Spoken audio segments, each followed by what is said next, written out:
Hello everyone, good morning. এখন ঘড়িতেই সকাল 11:30 বাজে। প্রচণ্ড রোদ, তাকানো যাচ্ছে না রোদে। তো মাম্মামকে তো স্কুল থেকে অনেকক্ষণ আগেই দিয়ে এসেছি। তো তারপরে একটুখানি বসেছিলাম, আসলে শরীরটা ঠিক ভালো নেই, প্রচুর ঠান্ডা লেগেছে, গলা ব্যথা, মাথা ফাথা সব। এত রোদ, কিছু তাকানোই কথাই বলা যাচ্ছে না। তো যাই হোক, তো হে গাইজ, আমি তনুশ্রী ফ্রম বালুরঘাট। আজকে হচ্ছে 25 জুলাই, বৃহস্পতিবার। তো এখন থেকে ভিডিওটা শুরু করলাম, তো চলো দেখতে থাকো, আশা করি তোমাদের ভালো লাগবে। আর কালকে তো একটা অনুষ্ঠান বাড়িতে গেছিলাম, তো তারই জামা কাপড়গুলো এই যে দেখো নিয়ে এসেছি। এই শাড়িটা পরে গেছিলাম, মাম্মাম যে জামাটা পরে গেছিলো, তো এগুলোই একটু রোদে দেবো। তো তার জন্যই ছাদে আসলাম, তো ভাবলাম এখান থেকে আজকে ভিডিওটা শুরু করি।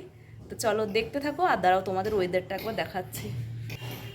দেখো, দেখতে তো খুব সুন্দর লাগছে আকাশটা, কিন্তু যা পরিমাণে রোদ উঠেছে না, চরম লেভেলের রোদ। এই দেখো গাছগুলো, এই যে গাছগুলো মোটামুটি ঠিকই আছে, কালকে জল দিয়ে গেছিলাম। তুলসী গাছগুলো অনেক বড় হয়েছে, এই গাছটা মরে গেছে, আর এই গাছে এখনও ফুল হচ্ছে না। গাছে জল দিয়েছে, একটাও ফুল হয়নি। তো চলো জামা কাপড়গুলো মেলে দিই। এই গাছটা দেখো কি সুন্দর হয়েছে, এই গাছ দুটো দারুণ হয়েছে। ছাদে জামা কাপড় মেলে দিয়ে আসলাম, ওখানে দাঁড়িয়ে যে একটু কথা বলবো সে উপায় নেই, আর বেশিক্ষণ রাখা যাবে না, প্রচুর রোদ। তো তাড়াতাড়ি করে তুলে নিতে হবে, 10-15 মিনিটও লাগবে না, এত রোদের তাপ। আর সংসারের কোনো কাজ হয়নি, আর এখনও রান্না করতে হবে, 11:30 পার হয়ে গেল। তো ভাত, আলু সিদ্ধ ভাতের মধ্যে, আর মুসুরির ডাল করবো, আর কিছু করবো না। তো চলো দেখি। এই যে দেখো, ডাল সিদ্ধ, পেঁয়াজ কুচি, এদিকে ভাত, আর এই ভাতের মধ্যে আলু সিদ্ধ দেওয়া আছে। এই যে কড়াই বসিয়েছি, ডালটা ফোড়ন দেব। এই যে কড়াইয়ে পেঁয়াজ লঙ্কা ভাজতে বসিয়ে দিয়েছি, তার মধ্যেই দুধ চলে আসলো, তো দুধটাও একটু গরম করে নিই। 12:30 পার হয়ে গেল। আর এই কটা আলু আমি ডালের মধ্যে দিয়েছিলাম, তো মাম্মাম এই ডালের মধ্যে আলু দিলে খেতে চায় না, তো ওর জন্যই আমি ভাতে কয়েকটা আলু দিয়ে দিয়েছি। আর এই যে পেঁয়াজ লঙ্কা ভেজে তুলে রাখলাম, আর এদিকে এই যে ডাল ফোড়নটাও দেওয়া হয়ে গেছে, দুধটাও গরম হয়ে গেছে, এবারে ভাতটা বসিয়ে দেবো।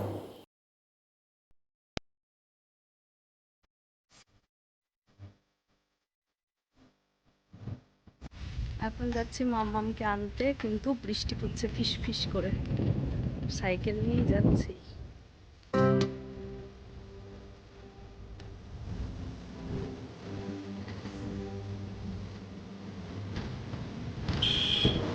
এখানে একটা আমাদের নতুন পার্ক হয়েছে, দেখো এখনো উদ্বোধন হয়নি, কিন্তু সবাই চড়ে।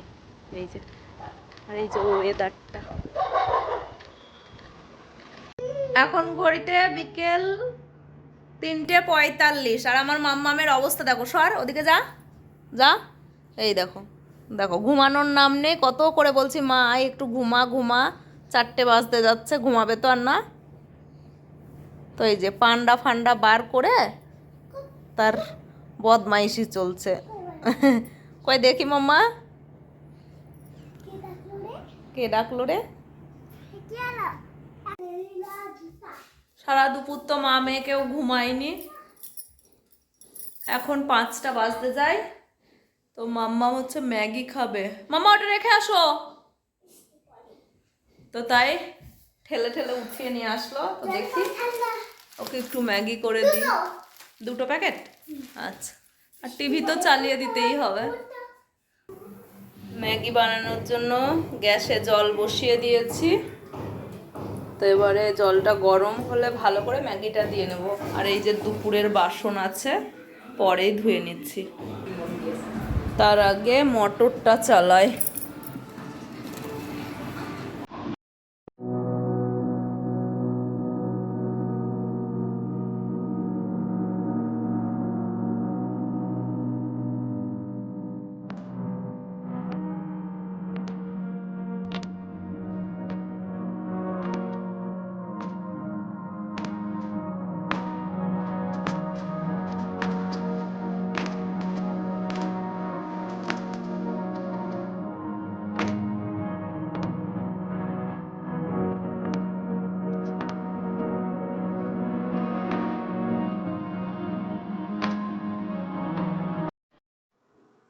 আজকের মতো আমার শেষ কাজ হচ্ছে এই যে এই এতগুলো বাসন সব ধোয়া।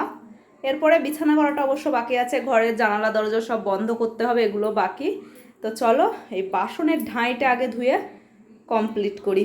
বাপরে বাপ, এতদিনে তোমরা যারা আমার ডেইলি ব্লগ দেখো তারা জেনে গেছো যে আমি আর মাম্মাম এখন বাড়িতে একাই থাকি। তো মাম্মামের মতো মাম্মাম টিভি দেখে, খেলা করে, আর আমি আমার মতো থাকি। তো আমার তো মোটেই একদম এখন আর ভালো লাগে না একা একা থাকতে। আমার মনে হয় তোমাদের প্রত্যেকেরই বাড়িতে একা একা থাকতে মোটেই ভালো লাগে না। কোনো কোনো সময় একটুখানির জন্য ভালো লাগে নিজের একটা টাইম একা থাকতে, কিন্তু প্রত্যেক দিন 12 মাস একা একা থাকতে মোটেই ভালো লাগে না। তো আমার না এই ইদানিং কী হয়েছে বলো তো, মানে মোবাইল দেখাটা এত পরিমাণে বেড়ে গেছে, সে তোমাদের সাথে আর কি বলবো। কি করব, একা একা থাকি, মানে কিছুই ভালো লাগে না, এই সারাদিন মোবাইলটা নিয়েই বসে থাকি। তো এই আর কি করা যাবে। এখনও 1 বছর মোটামুটি 3-4 মাস পর তোমাদের দাদাভাই আসবে। তো এখনও এই এতগুলো দিন একাই থাকতে হবে মাম্মামকে সাথে নিয়ে। সকাল থেকে মোটামুটি 2-3টে অবধি আমার সময় কেটে যায়, কিন্তু 3টের পর থেকে সন্ধে অবধি মোটেই সময় কাটতে চায় না। আমার রান্নাঘরের পুরো বাসন ধোয়া কমপ্লিট। এই যে দেখো পুরো ধুয়ে নিয়েছি, শুধু প্রেসার কুকারের ঢাকনাটা থাকলো। আর কেমন ঘেমেছি দেখো, একেবারে প্রচণ্ড গরম পড়ছে, আবার প্রচণ্ড গরম। প্রত্যেক দিন মেঘ হচ্ছে কিন্তু বৃষ্টির বেলায় কিছুই নেই। তো যাই হোক, বাসনটা ধোয়া হয়ে গেল, রান্নাঘরে জানালাও দিয়ে দিয়েছি। এবারে বোতলে জল ভরবো, তারপরেই শুয়ে পড়বো। তো তার আগে এসিটা চালিয়ে আসি, চলো। ফ্রেশ হয়ে চলে এসেছি, মুখে ক্রিমটা লাগিয়ে নিয়ে এখন মাম্মামকে ক্রিম মাখাবো, তারপরে বিছানা করব, তাহলেই হয়ে যাবে। বাইরে যদি ক্রিম মেখে একটুখানি থাকতাম তাহলেই ব্যাস যেত, এত গরম।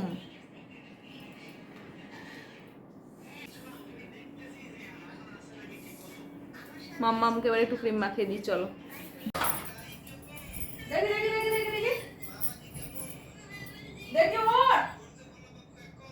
ওঠো, আমি মাখিয়ে দিই। সারাদিন ক্রিম মাখানো হয় না, সকালবেলায় স্নান করে এত গরম ক্রিম মাখানো হয় না, রাত্রেবেলায় কদিন ধরে ক্রিম মাখানো হচ্ছে না, স্কিন এমনি তোমার বাজে। গরম করো না মা, দেখি হাত পা দাও, পাগুলো সাদা হয়ে গেছে, খসখসে খসখসে সাদা ব্যাং। আরে নে, ওরম করিস না তো।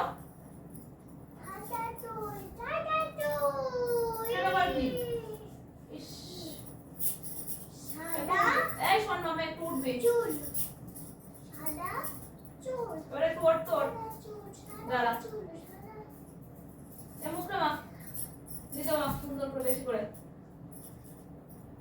হয়েছে? দাঁড়া, ওঠ ওঠ। এই মামা দেখে বস, মামা ছোট করে দেবো, লিপস্টিক করেছিলি কালকে।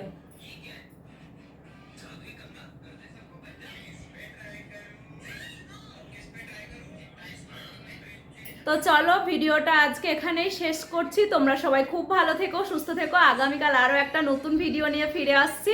আর এখন রাত্রি 10টা বাজে।